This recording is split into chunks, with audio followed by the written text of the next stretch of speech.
Hailing frequencies open and welcome aboard Treks and Tangents. I'm your co-host Brian. And I'm your co-host Jaci. I'm the Star Trek newbie who treks off on tangents.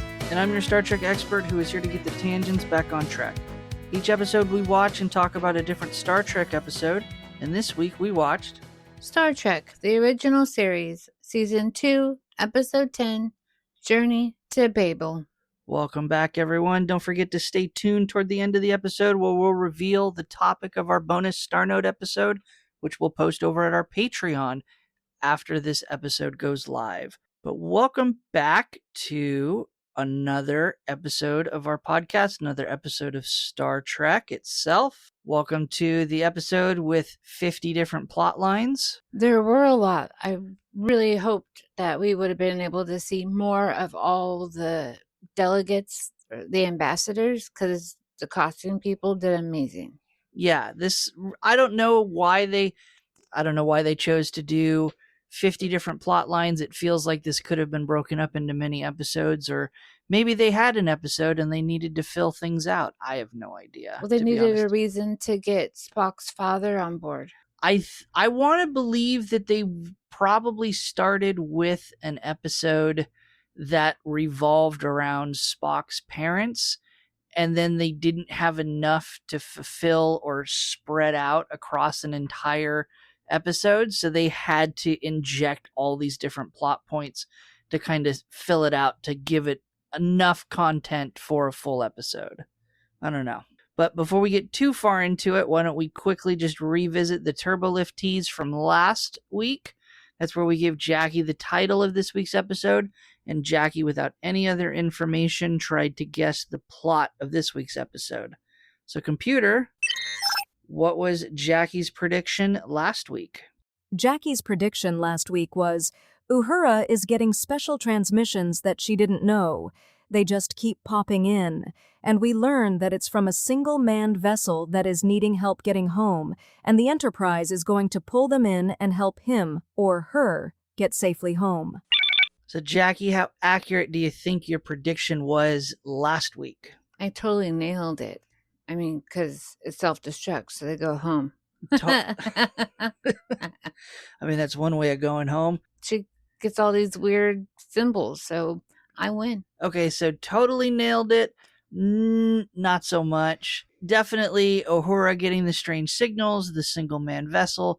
Sure.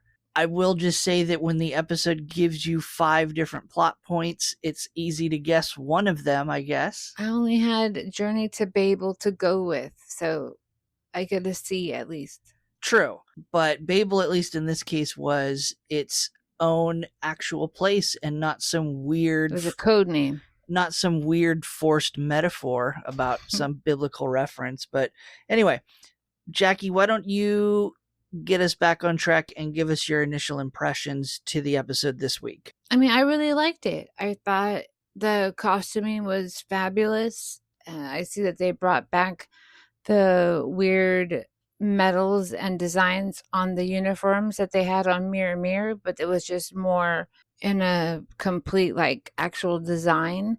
And then I also noticed that in the reception, when they're talking about Sarek and how he is retiring, I noticed that one of the dishes is the symbol, is like their communicator symbol. Okay. I didn't notice that one of the platter dishes was a Delta symbol. I'm assuming because it was like triangular, and the more I looked at it, I think it looked like that. And I thought that was a really cool, like, throw in. And plus, I mean, all of the color, so much color, and all the ice cubes look like the freeze-dried, like, Skittles that they sell at the state fair going on. Like, right now, this California State Fair. Whoop, whoop. By the time this comes out, it'll be the state fair time in, like, 4 days? Countdown. So maybe we'll do a video blog and post it somewhere. Might be fun. But let's count the number of plot points that there were. Or let's try to. The number of plot lines. So we had Spock and his parents. So we had family drama. That we didn't know were his family until Spock's like, these are my parents. Yeah. Which I got problems with, but we'll get to it. We have somewhat tied in, but also could be its own plot line, the medical drama of Sarek having a heart attack and needing surgery and a blood transfusion. Sarek and Gav having a fight. We have... those poor, ugly masks. Yes. We have the murder mystery on the Enterprise, which tangentially is tied into the espionage and the mystery of the ship that is following the Enterprise. But even though there's plastic surgery that one of them got. Yeah, and so even though there's like a few tie-ins between the plot lines, that's 4. And then you have the internal struggle of Spock wanting to save his father or do what he can to save his father, but also his duty to the Enterprise because Kirk was attacked by said spy alien. Yeah. And as you start to interconnect them all, they all start to get kind of muddled together. But it really, at the end of the day, I think most people remember this episode for not so much the diplomacy, the murder mystery, the spooky one-man shuttle that is following the Enterprise. This is an episode everyone remembers as, this is the episode where Spock's parents make their first appearance. And I think that leads to a lot of people enjoying and liking this episode, because this is, spoiler, going to be one of the essential episodes. Everyone says this is one of the more important episodes of the original series. I can see that because it also shows different rituals, like his parents do not hold hands or to show love. They hold their first 2 fingers, and it's like that's their way of like showing how they love each other, and they hold their hands that way. And then of course Amanda is her name. She's like, this is the Vulcan way, logic, logic, logic. But then she does show her humanity. And then of course Spock and Sarek are like, oh, I don't know why you married her in the first place. At the very end, yeah. And also to point out there that this is an episode with multiple endings, where just another example where it seems like we have a perfectly fine conclusion to the episode, and rather than going to credits, we get another 30 to 90 seconds of more talking, more characters, and it just never seems to end. The last 5 minutes drags out. Yes, and I do like that McCoy gets the last word, but it could have been earlier in that 5 minutes that you're talking about. Did you like the moment where he says, I'm just glad I got the last word in, and he breaks the fourth wall? Yeah. And he stares directly at the camera? Yeah. And it's like, okay, that's the take we'll keep, I guess. Like, because he's very proud of himself. This whole episode. So proud of himself, he recognizes that he's a fictional character and there's a camera to look at. Well, he's pre-Kevin Spacey. He gave Kevin Spacey that idea, for House of Cards. Oh, I was like, what work are you... Bold choice going for Kevin Spacey reference, but okay. But it's interesting that that's the take that they would have kept in, because it goes very much against Star Trek itself. I can see that, but also like the undercurrent of all of this drama is McCoy saving the day, and he's so excited to learn that Spock was a little boy who ran and played like a human and had a, quote, teddy bear until he learned what a cell it really was. And I think McCoy's little sprinkle of humor helped the story, all these stories, move along, because there are so many stories. And I mean, because like the point is that they're supposed to be going to do this one thing, and they don't even get to do that one thing, like their goal. Like, I felt that was wrong. Yeah, we don't technically... The whole point of the episode is to go have this conference at Babel, this code name for this planet in galaxy... The Caridian planets to be added to the Federation. Right. That's not Babel, though. That's the topic of discussion. I'm trying to think. Babel is in Star System Wolf 424. Someone can correct me on that. It's not in the episode. Jackie's frantically checking her notes. Yeah, I didn't hear that. It just said that they were going to a code name Babel. Right. Which maybe we'll get into it more in the Star Note episode. Babel has a very important role that plays a part of the Federation history in Star Trek, but we don't learn about it until series later. So, well, on another side tangent, I'd like to know why the Rigel colonies are so important, because they are brought up all the time. So I don't know that there's any specific significance to Rigel. It certainly plays a role in many Star Trek episodes and Star Trek stories. Right. Is it significant because of some specific property? Not really. It's one of the early named star systems from Star Trek in this original series, and because it's so early named, it just kind of continued on and was a frequent reference and focal point for many of the stories. So it's used often to give a familiar reference point to the And viewers. It's also mainly humans, so it's kind of like a mirror to Earth. Like a colony, like a settlement. Sure. Okay. Yeah. Okay, that helps. I've always wondered that, just because they always bring it up. Sure. No, it just happens to be a familiar point that the writers can continue to refer back to. So. And that makes sense. Yeah. Kind of like Tatooine in Star Wars. But that's a whole nother topic. Tattoos? Tatooine? Jackie's. Like actual tattoos? No, not like no. Tatooine, Jackie's drawing a blank. Tatooine is the planet that Luke Skywalker is from. Oh, we went off on a different... Okay. Star Wars. Okay. I did think of Star Wars when the Galileo came in. Anyway, we'll get to that too. Too much of a tangent, too many plots, too long of an episode. Jackie, why don't you walk us through all of the different plot points to this episode? Well, now I have to go super fast. Okay, so we have our cold opening, and it's just Kirk and McCoy. They're complaining because they have to put on their dress uniforms, and they're fancy. And McCoy's like, I feel like my head's in a sling. Calm down, dudes.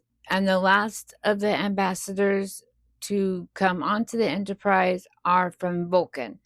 And so, sidebar, there's going to be a total of 114 ambassadors that are being transported to that planet that's codenamed Babel, because they're going to be voting on including a set of planets, the Caridian planets, into the Federation.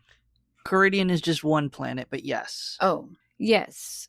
And it's a special planet, and some want it and some don't, but they have to all be together and vote. Correct. Specifically, Caridian is rich in dilithium crystals. The Tellarites don't want Caridian to be brought into the United Federation of Planets because they claim that they have mining rights to it. And those are the ones that resemble pigs, correct? Correct. Okay. And if the planet is introduced to the United Federation of Planets, that would, in effect, null and void their mining rights, and they would have to renegotiate their mining rights under this new classification.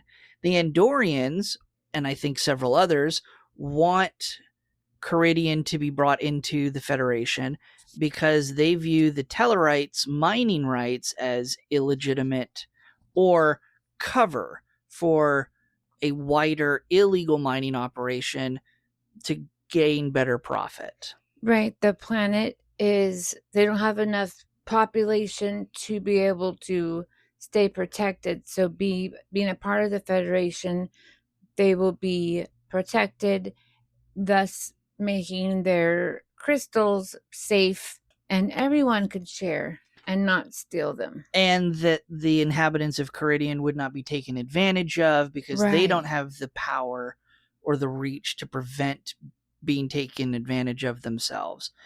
Also important to note, it's not really discussed in this episode because it's not established in Star Trek lore yet, but it seems like in this episode, everyone hates each other. But... well, yeah, Kirk keeps saying that.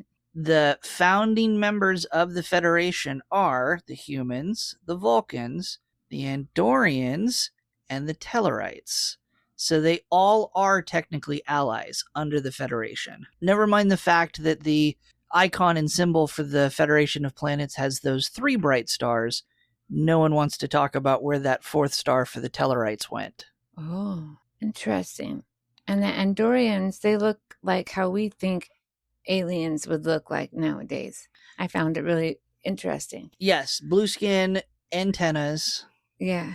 So Almost like an ant. Almost like an ant. They play a much greater role in the series Enterprise.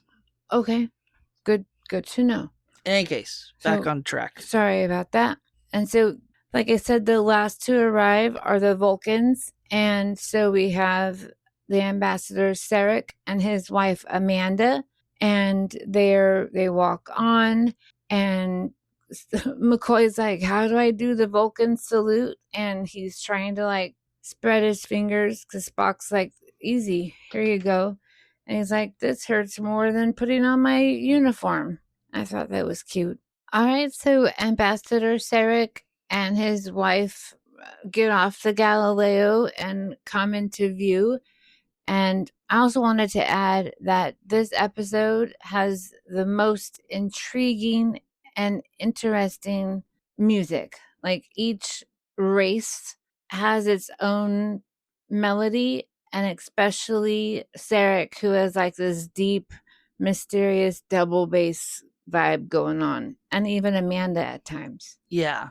So why do you think they brought the Vulcan envoy to the Enterprise using a shuttlecraft instead of transporters? Because he's special. Okay, we'll go with that. I guess that's the same reason why we greet him with a line of security officers. Yeah, they were all like pulling down their coats, like, oh. Well, they're pulling down their coats, and they're also like whipping their phasers out and like crossing their arms in front of their chest. And I'm just like, that makes no sense because the Vulcans don't care. I mean, I'm sure on some level, like, this is illogical. Y'all are primping for me. Yeah, I think on some level they would probably recognize humans. They have a need for ceremony and things like that, but they would not be impressed by not only such pomp and ceremony, but almost a blatant display of force. True. But anyway. And so they enter, and Spock is there. And Kirk's like, well, why don't you guys, Spock can give you a tour, whatever you'd like. And Sarek flatly says, I'd like a different guide. And Kirk's like, okay. And then he's like, all right, well, Spock, we're here for another 2 hours in orbit. Maybe you can go down and visit your parents. And then awkward pause again. These are my parents.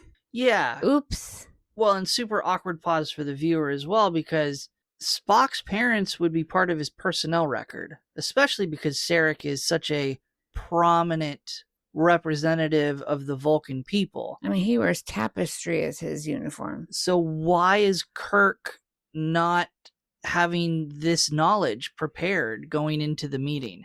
At no point did it never, like, not only is Spock your first officer, he's like one of your best friends. Exactly. And you see that this Vulcan has a Caucasian human with him. Like, do all Vulcans have a lady? Like, no. So yeah, Kirk should have, obviously Kirk had other things on his mind. Obviously the writers didn't recognize that they needed to set this up better. But in any case, we get the awkward moment, we get our opening credits, we get the part of the woman singing that Jaci hates so much. And then when they're coming back from the break over his little log, this is when we learn we are going to Babel. It is very, very special. His 114 people on board. Everything is touch and go because anything can happen. One bad word or one weird look, warfare. And so we all have to manage our people.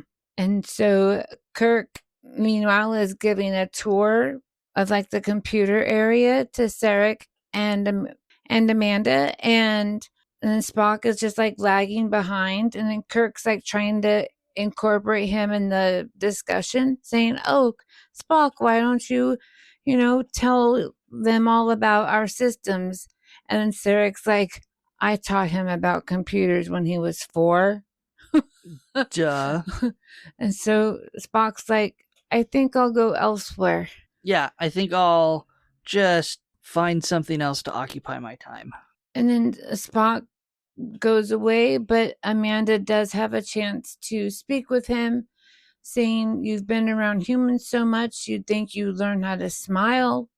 And then, of course, Spock's like, "That's a human thing. I'm not a human."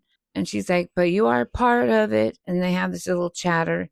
But then Sarek tires of this tour and pretty much gives an order to Kirk that my wife will continue the tour. And they do their cute little finger hold. And this is also when Kirk explains to Amanda that Spock is his first officer. He's so special to Starfleet. Thank goodness he's there. But he's also his friend. And he's so grateful that he has him as a friend. And then Amanda's like, "I'm so glad he has you." Like they have like a bonding moment. Well, yeah, human to human. And in this conversation, we also find out that this estrangement has existed between Spock and Sarek for 18 years, which is a shorter time period for Vulcans because they live to be over 100 years old, but still a significant amount of time. Yes, because Sarek is like, he like resents Spock for going to Starfleet and not following in his own footsteps on Vulcan. Yeah, and attending the Vulcan Science Academy, the Vulcan version of Starfleet, for lack of a comparison, which is explored in greater detail in other Star Trek series and movies. Got it. And so Uhura interrupts the little chatter, and I just noticed that they have video chat now. I didn't notice that before. So she's on the little box saying that she can receive like symbols, but she has no idea what it means or where it's coming from, but she'll let you know. Yeah, just an update. Wild that in that moment, and they do it completely for the television show and for the viewing audience, but Kirk like turns the FaceTime video out away from him to face the camera, and you might be able to try to explain it to be like, "Oh, hey, check this out, Amanda. I'm getting an important call from the bridge." But it's really just so that you can flatten it out for technical purposes so that the audience, the TV audience, can view it. But I'm looking at that going, that's really wild that you have face-to-face communication and the first thing you do is tilt it away from you and look at it from around the corner.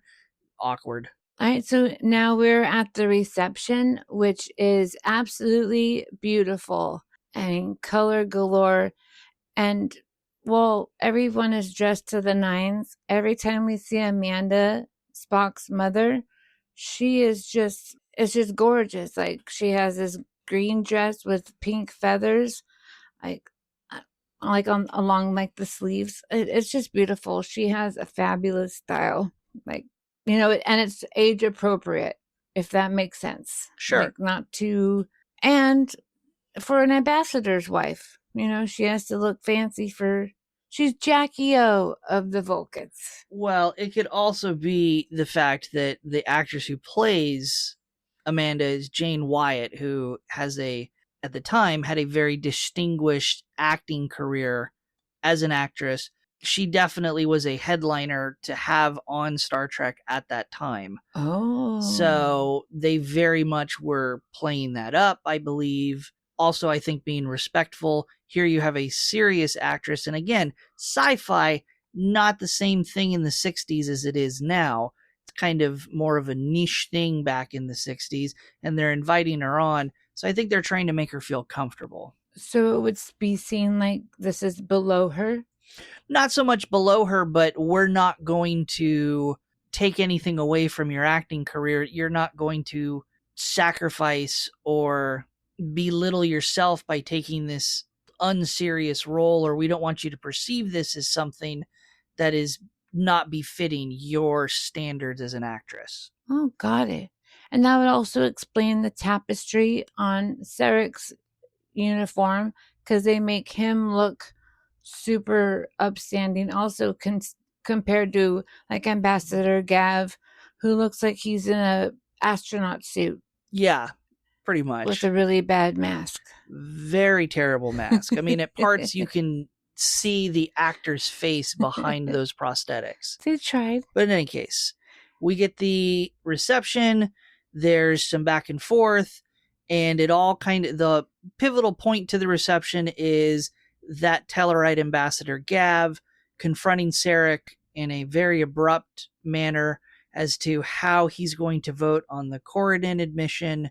And it sets up the fact that Sarek and Gav don't get along, because Sarek very much puts him in his place and says, this isn't really the time. We're not at the conference. We're just en route to the conference.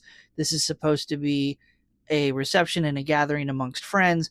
Let's not talk shop. Let's just enjoy the evening. And we also learn that Sarek is in fact wanting to retire because McCoy's like, you guys live forever, as you mentioned earlier.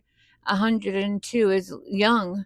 And he mentions there were other factors, hinting to his health condition. So I thought that was important also. And then, of course, all the beautiful, colorful spread and all the delegates in the background. Right. Fantastic. We also get a fun little interjection amongst everyone where Spock gets kind of put in his place by his mom, where his mom Amanda shares with McCoy specifically about the pet that he had as a kid, the same pet that you will see in the animated series Yesteryear, where Spock has to go back in time to save himself and his pet dies, that big bear, woolly bear type thing.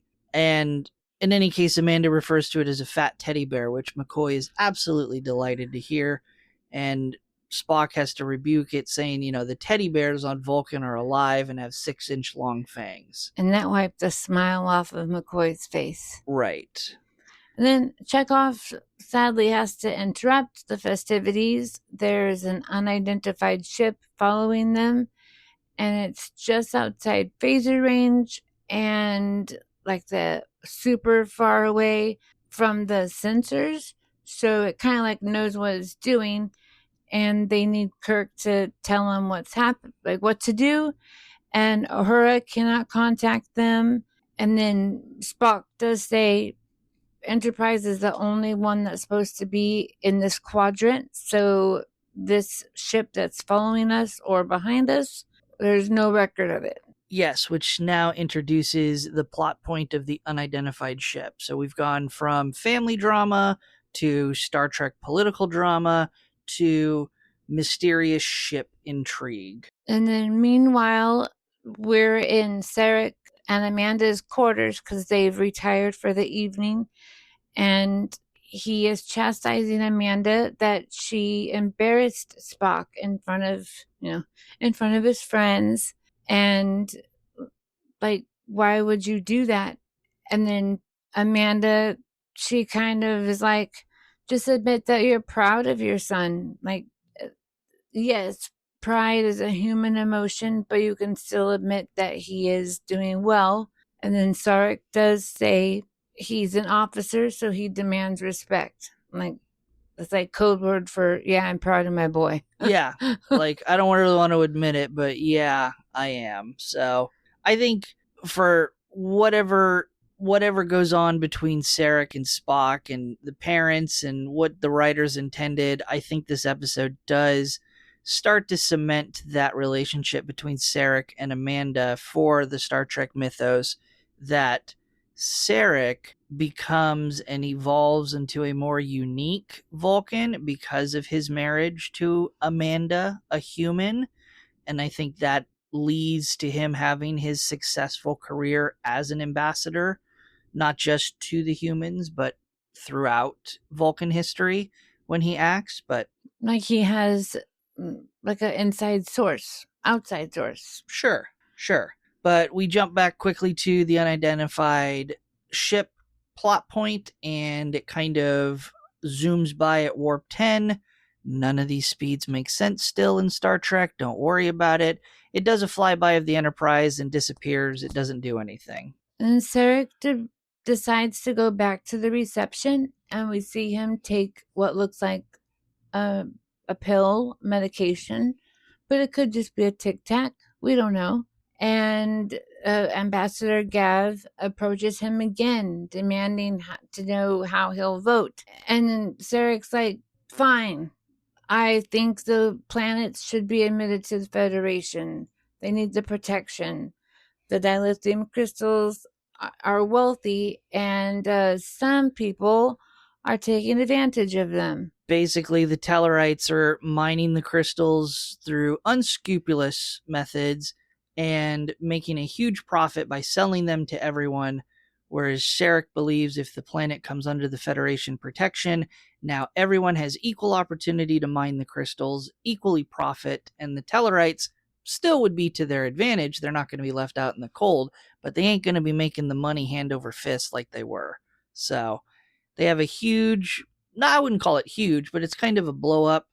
I think Gav attacks Sarek first, if I remember the scene correctly. Sarek very quickly responds in self-defense and subdues Gav, and that's where Kirk comes in and kind of breaks it up and says, you guys need to knock it off. We're supposed to be friends. Stop it. And then, of course, Sarek says, don't be threatening me, because sometimes the payback is expensive. And then that's foreshadowing that something bad is going to happen. Yeah, they certainly set Sarek up to be the scapegoat in this one. And then there's like no ceremony whatsoever. We jump immediately to a scene where the red shirt is walking down the hallway and he finds Gav's body sticking out of the Jeffries tube. It's not even really that well concealed. It's kind of like he's upside down. Yeah, but he's not like the red shirt didn't have to like open an access door to get to the Jeffries tube. It's just a Jeffries tube that opens up into the hallway, and there's Gav just hanging upside down. And when McCoy examines him, he notices that there's a special point of where his neck was broken, and Spock's like, well, that's a form of execution that Vulcans use, and it's called Tal Shayla, and it's supposed to be like for mercy. And then McCoy's like, you just called your dad a suspect. Yeah. A little weird that Spock kind of jumps to that. I think he was just explaining, well, this is what happened. Like, his neck was broken here. We Vulcans, we don't believe in violence, but if we do have to kill, this is what we do to make sure that they are killed without pain. Sure.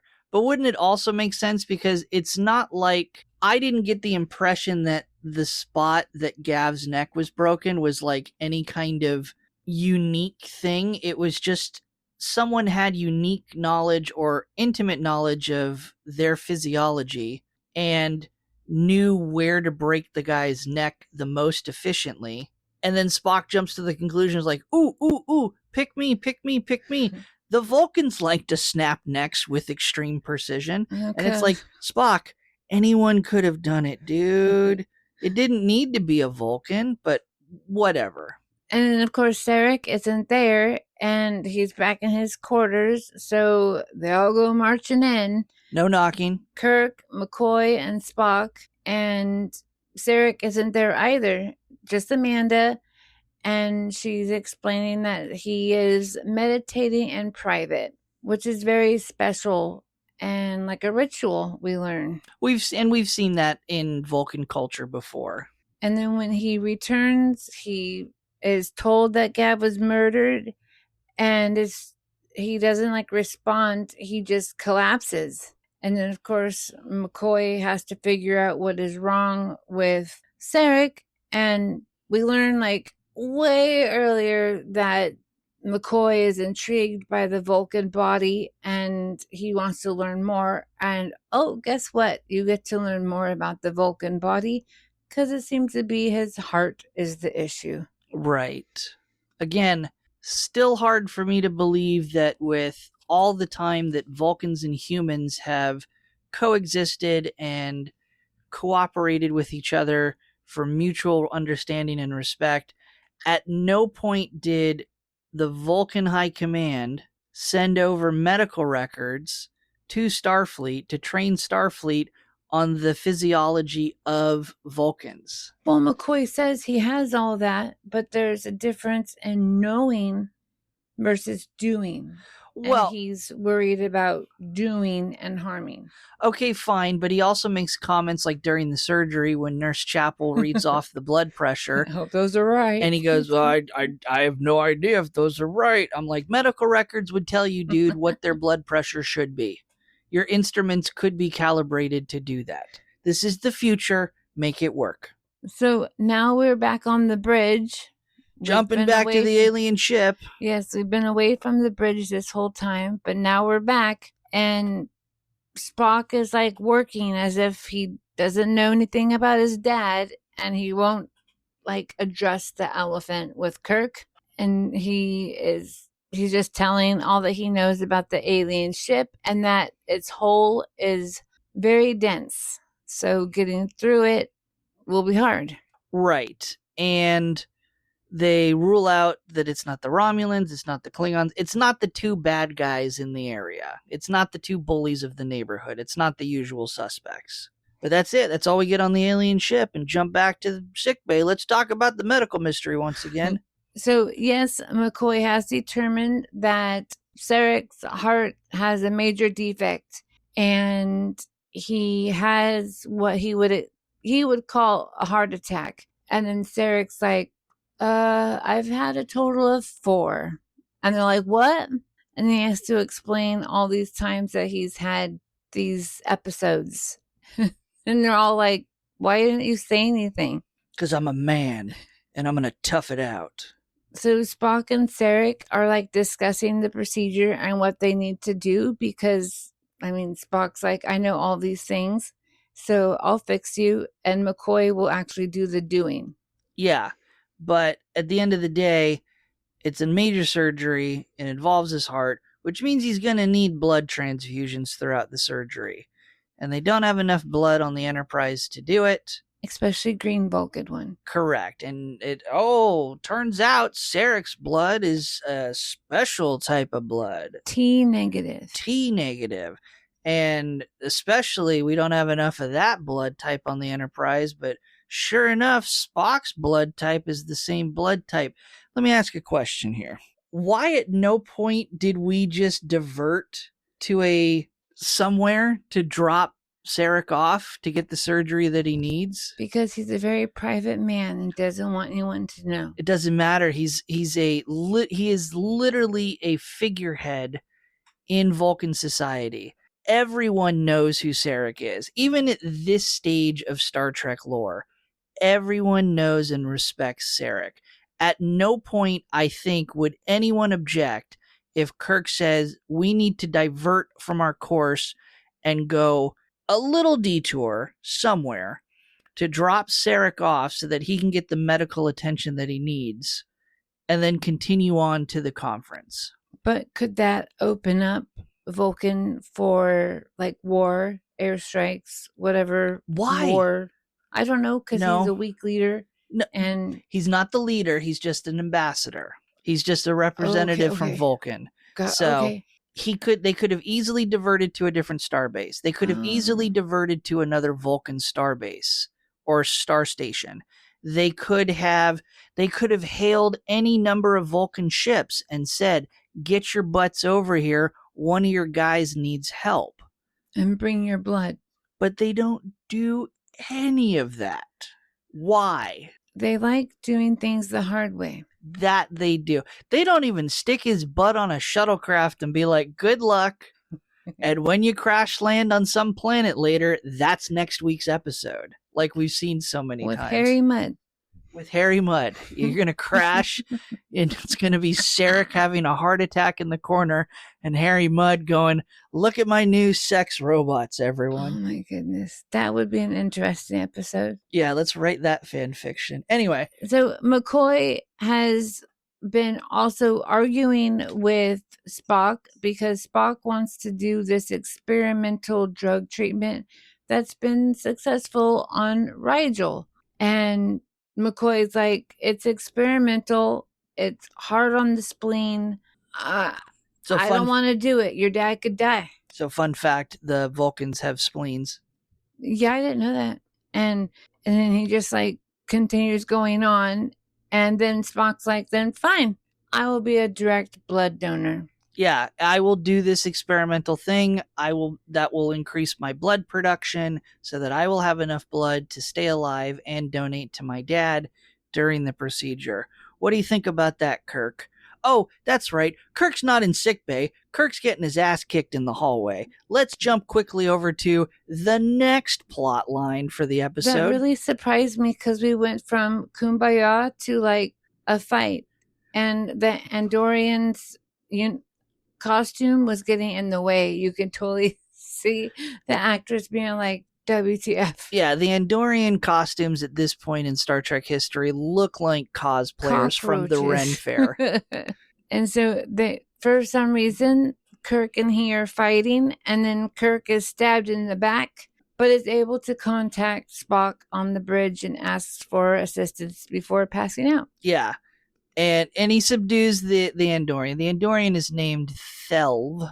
That's what I got. We'll go Thelev. And let me ask you this before I will answer the question later. We'll talk about it when it comes up again. Where does the Andorian stab Kirk in this moment? I thought it would be the lower back, like the kidney area at best. Yes. Okay.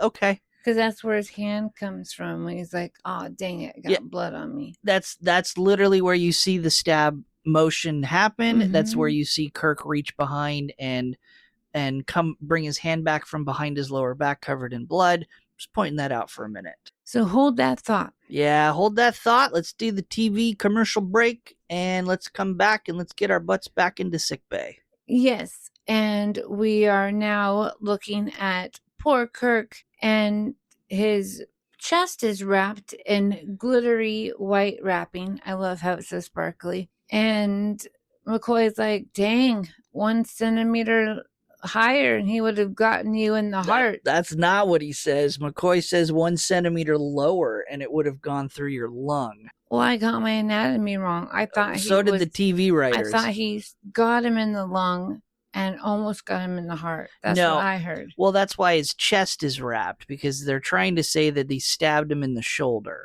is what they're trying to imply. But in the choreograph of the fight, he stabs him where we saw, in the lower back. And so the line is wrong. McCoy says 1 centimeter lower, it would have gone through your lung. When in actuality, 1 centimeter lower and it would have gone in Kirk's ass, not his kidney. So who knows where he got stabbed. So Kirk is down for the count, and then Spock, your father is now much more sick and he needs that surgery. So whenever you're ready, I'm ready.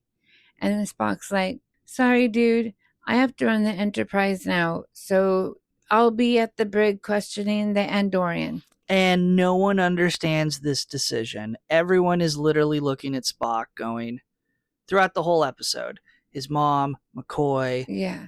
I bet you everyone else on the Enterprise, they're sitting there going, dude, there's a chain of command for a reason. Relinquish your authority to the next person in line, which would be Scotty, who we don't see in this episode. Yeah, McCoy even says, do it to Scotty. Yeah, but Spock is like, no, I have to remain in command and do it. So then Spock, in all of his power-hungry ego, goes down to the brig to question Telev, and Telev doesn't say anything. There's a conference between a security officer and Spock about how, we've given him the truth drugs, we've given him the scanner, he doesn't want to answer anything, we don't know anything, and the Andorians don't really know him. They just go, he's just part of the crew, he's part of our group, but we don't really know who he is. It's no big deal, and we don't know why he would attack Kirk. There's no reason for the Andorians to be hostile toward Kirk or the Federation at all. And then we jump away from the murder mystery or the spy drama or whatever plot line we're following at this point to go back to Amanda going to Spock in his quarters. We get this whole big appeal of Amanda trying to convince Spock what we just went through in sickbay. She wants Spock to relinquish command of the Enterprise, go under for surgery, save Sarek. Spock doesn't want to do it. Amanda gets ticked. Amanda slaps him at some point. That looked like a real slap. That did not look like any kind of fake glancing blow to make it look real. That looked like a full-on slap to Leonard Nimoy. She had fun with that. Probably. But And that's kind of the end of the scene, where she slaps Spock. She walks out super angry at Spock, and Spock is unchanged in his opinion and decision. And then we pop back to sickbay, and Kirk wakes up. He was asleep all that time. And he asks how Sarek is doing. And McCoy explains, well, since you're out, Spock is running the show. He won't do the surgery. And then Kirk's like, I got a plan. I will be A-OK. I'll resume command. Spock can come back here. We can do the surgery. And then once, Spock is off the bridge, I will give command to Scotty. Easy peasy. It'll just work perfectly. Yeah. I don't know that that's how that would work. I would say that if Kirk is truly unfit for command, McCoy would get in trouble for medically clearing him. Ultimately, it starts to work. They were probably assuming like 5 minutes. Like, hi, bye. Yeah, because however long because Kirk goes to the bridge, he puts on a show that he's perfectly fine, he's ready to resume command, and Spock says, "Oh, okay, cool. Well, yeah, I have no need to be in command anymore. I'll go do the surgery." So his refusal wasn't personal, but in any case, Spock leaves. Kirk is like, "Get Scotty up here." Because whatever time it takes Scotty to get up here and Spock to get put under for the surgery is only the amount of time I want to spend on the bridge, and then I'm going to go back to sickbay or my quarters or wherever, and Scotty can be in charge. But jump back to the mysterious alien ship plot. Because it's getting closer and closer and closer, but Uhura has been able to locate that the chitter chatter from the ship and whomever is on board the Enterprise is actually in the brig. And so Kirk sends security to go get the prisoner, but first, search him. How is he communicating to this other ship? Yeah. And we jump to the brig. We get a little thing where the prisoner Andorian tries to escape. There's the awkward sci-fi moment where the security officer pulls the gun. The special effects don't line up correctly. The Andorian kind of pauses like he's been hit. Then the phaser fires. Then he falls over. But in any case, when he falls over, his antenna magically breaks open. Uh-oh. And we find the transmitter that's being used to communicate with this mysterious vessel. And then now the ship is going super fast. It's closing in on the Enterprise at warp 8. Yep. Again, makes no sense. Pay no attention to it. And Scotty still hasn't arrived, so Kirk has to command the Enterprise. He has to have the Andorian come down to the bridge so he can talk to it himself. He puts the ship on red alert, tells everyone to get ready to shoot the phasers, and then poor Chekhov has to run back and forth and check the scanners. But miraculously, someone takes Chekhov's seat, and we didn't know. He just pops in there. Yeah, it's like someone. It's like Chekhov, go check the science station, because that's what he's doing. He's checking Spock's station. But yeah, someone else can just pop in. So I guess someone else could have done the science station. Anyway, it's a chance to get Chekhov on screen. And then, of course, the delegates are all alarmed. What are we going to tell them? And you could tell that Kirk doesn't feel well, because he's like, tell him to take a wild guess. Yeah, he's like, just tell him to shut up. But the whole point of the scene is to show that this little vessel is so much faster than the Enterprise, and the Enterprise can't target it correctly and hit it. And so eventually this little vessel is going to wear down the Enterprise's defenses and destroy it. It reminds me of a pinwheel, when it goes. Yes. So Kirk continues to ask this Andorian more questions. Still no answers. Meanwhile, McCoy is doing his surgery on Sarek, and he loses power to all the systems. And then he has Nurse Chapel go to get the old cardio stimulator, and then to call engineering and to put his lab back on line ASAP, above anything else, because you got 2 people passed out. Right. And then we pop back onto the bridge, and Kirk's like, you're not an Andorian. You have been physically altered and you are a spy. Right. So Kirk's like, I got a great idea. And he has the power cut to certain spaces on the ship, especially the starboard side, and has Chekhov go back to his post. Nobody knows why they're going dark, but they're just waiting. And now the Enterprise is drifting. Uh-oh, do we need to go back on course? Calm down, calm down. Have your phasers ready. And they're baiting the ship. Like they want it to come closer so they can shoot it. Right. They needed a way to take away the advantage of its superior maneuverability. So, yeah, they basically play dead in the water. The ship comes to investigate and probably to finish off the Enterprise. And when it gets close enough and it has no room to maneuver, they fire the phasers to basically disable it, is what they do. I assume so that they can interrogate the pilot and figure out what's going on. But that is not to be, because then the thing immediately self-destructs. And we get a fun little monologue at the end from Telev. That explains that, yes, that was in fact the ultimate goal. He was not going to be captured, and this was a one-way mission. And same for him, because he has somehow, somewhere, gotten a hold of slow acting poison that he probably had secreted somewhere in his body. They don't explain where. And it went too fast. Yeah, and he like took it and he's like, and I'm out of here. I got like 10 minutes left. And they're like, well, get him to the sick bay. Let's see what we can do. And as they're taking him, he gets like 3 steps toward the turbo lift. He's like, oh, I miscalculated. And then he dies. And now we're popping back over to sick bay. Sick bay is very active in this episode. And Spock and Sarek are both alive and well. And Kirk explains that he's going to have the fake Andorian's body sent over to be analyzed and go through an autopsy. He needs to know what's up with that. And Spock's like, I believe you'll find that this race is the Orion. And he goes on to talk about how they're stealing crystals, but he couldn't figure out why he didn't think about it beforehand. Yeah, and everyone's like, oh, you probably just were distracted.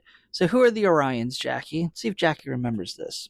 Well, they are smugglers that are stealing the crystals from the Caridian planets.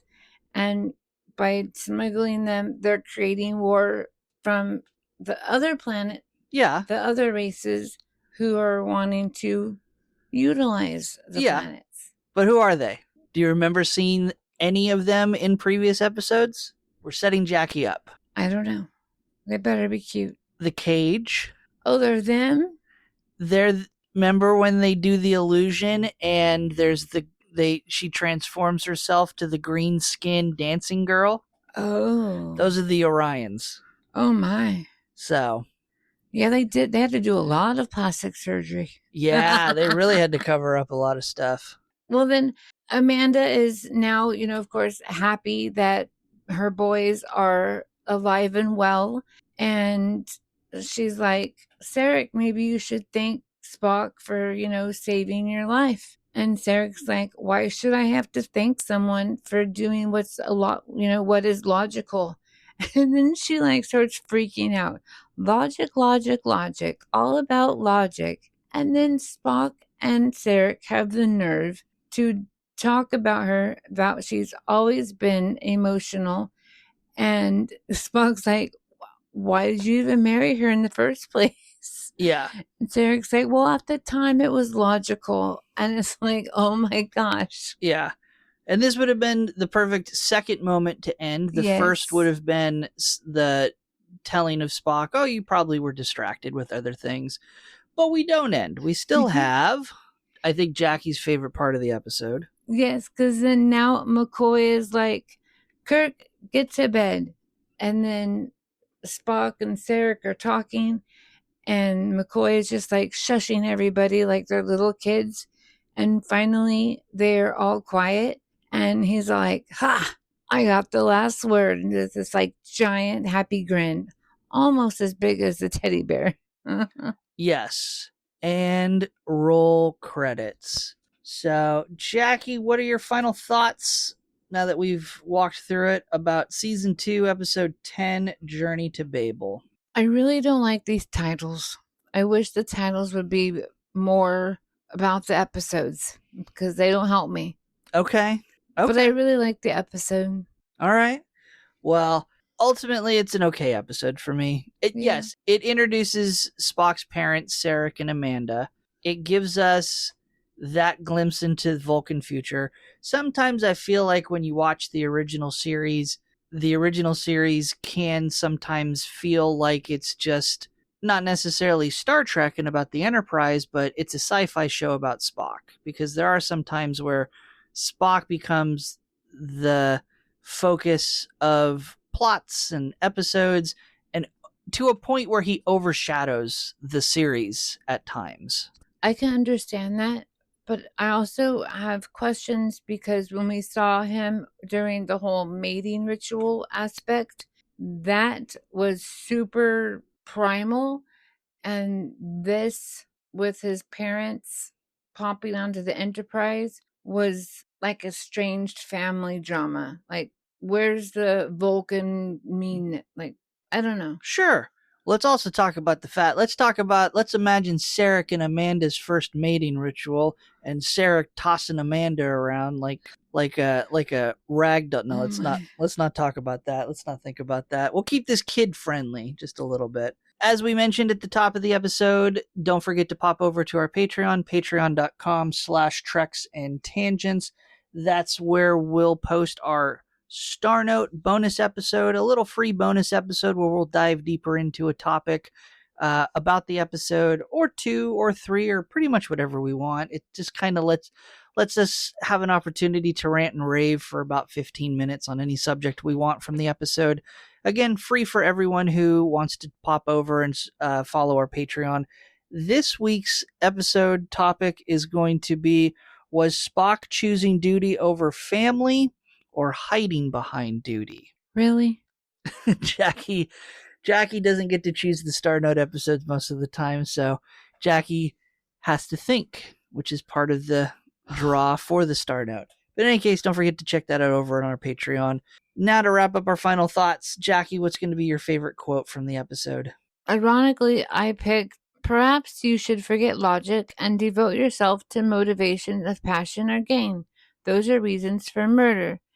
And this is when the one Andorian, Shras, was talking to Spock, saying, maybe you should, open your mind about the reasons behind somebody does something. Because Spock was like, murder is so illogical. I don't get it. And we learn that this spy was killing for personal gain of his race. Sure. Okay. My favorite quote is going to be short and simple. It's Amanda in the reception scene, and she just says, "It's sort of a fat teddy bear." And it's not the most thought-provoking quote, but I chose it because I think that reception scene is probably my favorite scene from the episode. It's the best example that we've seen of a multitude of aliens coming together, but specifically that quote, that interaction between Spock and McCoy, I generally don't, it's not that I don't care for it, but I don't find the interaction between McCoy and Spock, and McCoy needling Spock all the time, I don't find that to be very entertaining at times. It's not really my favorite interaction. Almost bullying. It's just kind of, I'm neutral on it. I like McCoy. I like his character, but that interaction, this one in particular, I liked, so that's why it stood out for me. And I also like the fact because it does reference what would become the story that we see in the animated series yesteryear, which is one of, at least so far, because we're only partway through our watch along of the animated series, is one of the stronger animated series episodes. So I just like that tie-in and that reference. Again, we look at the animated series over at our Patreon as well. Go check it out. But that's going to be our final thoughts. Let's jump into our Tribble tidbits or fun facts about the episode. And why do we call them Tribble tidbits, Jaci? Because they are the best and fluffy. Because Tribbles can be fun, interesting, a catastrophe, just a grab bag of everything. Just like interesting facts. So first airing November 17, 1967. The sign of affection between Spock's parents that is shown by the touching of the two fingers that Jaci likes so much was because those two actors had approached Leonard Nimoy in the lead up to the episode and had asked for suggestions as to how the characters' parents could show their affection. Leonard Nimoy was the huge influence behind pretty much everything we've seen about Vulcan tradition up to this point, the acting of the mind meld, the Vulcan hand salute, and so forth. So they went to him and asked for his advice, and that's what he came up with. I think it was wonderful and quite unique. I mentioned that the founding members of the United Federation of Planets was the humans, the Vulcans, the Andorians, and the Tellarites. And of course, this is the episode where the Andorians and the Tellarites are first introduced into Star Trek. We mentioned the terrible mask prosthetic on Gav, the Tellarites, and he could not see the other actors out of those eye holes, which is what caused the actor to lean back and tilt his head upwards. That's so that he could see out the eye holes and act. And that kind of inadvertently led to the early conception that Tellarites as a people are arrogant, that they're condescending, that they look down on everyone, that they feel superior. They like to argue. So a happy little accident leading to the creation of this characteristic for these aliens that would carry on, I think, throughout the rest of Star Trek. The name Amanda was chosen for the name of Spock's mother because in Latin it means worthy of love. Oh, a human emotion. Mark Leonard, who played Sarek, this is going to be a recycled fun fact, but it's okay. He played the Romulan commander in the episode Balance of Terror. That's the submarine episode for Jaci to reference. I love that episode. So also, I think I've used as a triple tidbit in the past, there was a huge contract negotiation between the actors and the studio between season 1 and season 2. And there was the possibility that those contract negotiations would fall through. They would have to replace the actors with different actors for the characters. And Mark Leonard was, in fact, in private, the backup person who would have been asked to come on board and play Spock if they couldn't reach a contract negotiation conclusion with Leonard Nimoy. So, thankfully, they were able to fix it. We still got to keep Leonard. Well, he still got to be a Vulcan, too. Yes. And then I asked in the beginning, why did Sarek and company arrive to the Enterprise on a shuttlecraft instead of by transporter? And the simple explanation is, it was easier and cheaper to film the scene of the shuttlecraft docking with the Enterprise than it was to create another scene with the teleporters. Or, I'm just going to say, they couldn't get Kyle. Sure, they couldn't get Kyle. Kyle was busy. Kyle was busy. If you watch the absolute original version of the episode that first aired in 67, the scenes where the shuttlecraft comes on board is much different than what we watched. We are watching, again, as a reminder, the remastered version. So those scenes were entirely replaced and redone in the version that we saw. Like a Barbie car entering the garage. Yes, but those are going to be your triple tidbits. Let's go ahead and give our episode ranking for this week. This is where we assign a Starfleet rank to the episode and pretend that they are a crew member on our fictitious starship for the season. A higher rank means we not only were more entertained by the episode, but we find the episode to be a more important member of our crew. And the opposite is true. A lower rank means we weren't so entertained, and the episode is specifically a disposable member of our crew. Our ranking system starts all the way at the bottom for ensign, lieutenant, junior grade, and lieutenant. And then we get to the above average rankings. We can have a total of 7 lieutenant commanders, 5 commanders, 1 captain. And as always, we can have 1 admiral episode, that perfect, our favorite episode for the season. Jaci, for your starship, the USS Luminara, what rank do you assign this episode? I am going to give this one lieutenant. Lieutenant. Okay. Yes. So the top just before the middle of the road or the average. So why this rank?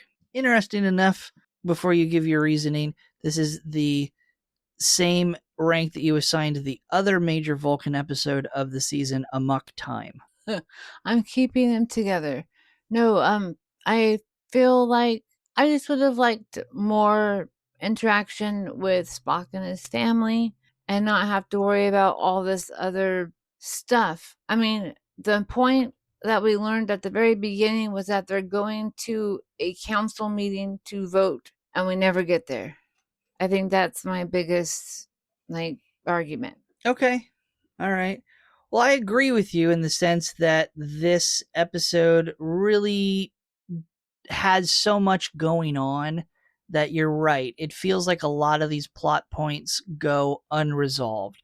This is a very strong episode for Spock and his relationship with the parents, and a medical drama of surgery and so forth. That's great. But what this episode is weak on is, you're right, the delegates going to Babel, the Orions and Andorians fighting, the Enterprise and the mysterious ship. I think those almost could be two separate episodes in addition to what we just watched. So none of that really gets resolved on screen. And yeah, it would have been nice to see a huge delegation, the resolution. Does the planet make it into the Federation? We don't know. So for those reasons, I'm going to give it the rank of Lieutenant Commander, one rank above Jaci. And the only reason I'm doing that is because I have to give it the honor that it is to introduce Spock's parents. If this was something that doesn't become so iconic in Star Trek, if it was any other character, if it was Kirk's parents, if it was McCoy's parents, even if it was Chekhov's parents, I think you could write an episode where it could be almost anyone on the Enterprise and their parents. But the fact that it's Spock kind of gives it a little special something. So I'm going to put this in the Lieutenant Commander rank. I can understand that. And if none of that made any sense to our audio listeners, don't forget, we will post a graphical representation of our rankings over at our Patreon, patreon.com/Treks and Tangents. We'll have a representation of all the episodes for season 2 up to this point, and we have our graphical representations of all of the first season. You can check them out, as you can find out what everything ranked at the end. You can follow along and you can see where things were promoted and demoted. We haven't had any of that yet. That tends to happen toward the end of the season. As of recording this episode, Jaci, what do you think Journey to Babel ranks on IMDb? Again, I'll remind you, it's a little bit different than our ranking system. They do 1 through 10, but because it's so many sources and so many people voting, 6 out of 10 is going to be about the lowest you'll see. That's a terrible episode. I think it's going to be like 7 to 8. 7 is pretty average. 8 is going to be great. And 9 is going to be fantastic. So 7.4. Okay. This is actually going to be one of the top rated episodes for the season on IMDb. It's going to be an 8.5 out of 10. Again, I think a lot of people liked the family thing. Really liked the plot line with Spock and Spock's parents and kind of ignored everything else. So, but that's going to be our ranking. That's going to be this week's episode. Rounded out, we're now 10 episodes through the second season. We're a third of the way, a little over a third of the way through the second season. But before we disappear and warp away, see what I did there? Hey. We will give the Turbolift tease for next week. That's where we give Jaci the title of this week's episode. And Jaci, without any other context or explanation, will try to guess or predict the plot for next week's episode. Jaci, next week's episode is entitled Friday's Child. We learn that one of Kirk's friends is pregnant. And even though it's super literal, it's going by Friday. And we're all going to go visit her. And she's going to come on the Enterprise. And something happens. And Friday needs help. And we deliver a healthy baby. So tune in next week to see if Jaci's prediction is correct, close to correct, or way off course. Well, just the name itself is going to be creepy. And if you want more show information, you can find and directly support our podcast on Patreon, patreon.com/Treks and Tangents. Don't forget, we post our Star Note bonus episode. Go check that out. We also, as I mentioned, post our graphical representation. Both of those are free for people who follow the Patreon. You don't need to sign up or enter any payment information. We make all that available free. For those that do want to support our Patreon, and thank you very much for being a crew member of our Patreon, we post our episodes where we dive into the animated series for Star Trek. We have all of our test episodes posted there. We're still slowly trying to find our footing and post more for our Patreon supporters. If you have any ideas for what you would like to see on our Patreon, give us a comment, shoot us an email, let us know what you think. You can also follow us on x.com at Trex_tangents. We're on Instagram, Blue Sky, as Trex and Tangents. Jackie, where can people find you, and what are you up to? I am mainly on Instagram as Jaboom, Jibboom.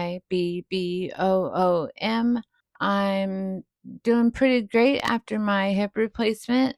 I can almost walk without the parallel bars, but so I have all of that work going on. I have my music, and it is Disability Pride Month, so we gotta send all that out also.